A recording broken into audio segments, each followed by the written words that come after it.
Robert White here to share some ideas potentially useful to leaders.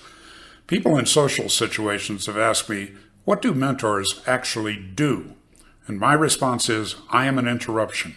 I interrupt patterns and communicate insight into attitudes, habits, and behaviors. You can learn more at therobertwhite.com. Hopefully this brief talk will be a valuable interruption for you.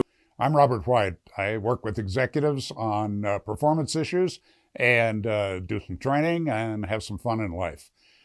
I was thinking recently about a little piece of my history that I think might be valuable to you if you're running any kind of an organization, even a family.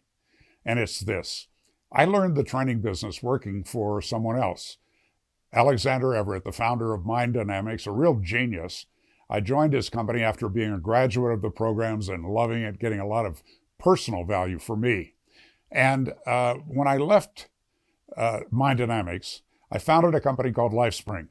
And one of my learnings there was that something was missing. I didn't understand what it was, but something was missing. And what I learned later is that I was taking something for granted. And that was that the early people that I recruited into LifeSpring understood what we were up to. Words that I didn't have then and didn't have an understanding of that at that time is what this little message is about, which is the purpose, vision, and values of your organization. And what I didn't realize is while I was at Mind Dynamics, Alexander took care of that. He lived it, he modeled it, he spoke about it. I just didn't get it. And the Zen saying that fish don't describe water very well is what comes up for me. Because in LifeSpring, I assumed that everybody understood our purpose, vision, and our values, even though I didn't have those words. And it led to a lot of mischief. It actually led to me leaving my own company. Now, all of that turned out well because now in our corporate work, we often coach executives that their only unique reason for being in that title is to maintain, to create, to communicate, to maintain the purpose, vision, and values of their organization. And especially in small and medium-sized businesses, there's so many distractions. There's so much to do.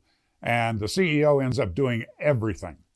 But what we're coaching people on is pay attention to your organization's purpose, its reason for existing, its vision, the long-term picture that you're moving toward, and particularly the values that you want to stand for. Because that's the unique role of a chief executive. Hope this is helpful. Thanks for being with me. The game for me is relationships, which require connection. So let's connect. The best way is to identify an issue, something that's captured your thoughts and concerns. And perhaps I could share some useful ideas in a 30-minute confidential chat. You can compare our calendars and book a no-obligation meeting at therobertwhite.com. You'll also find ways there to connect to my writing, speaking,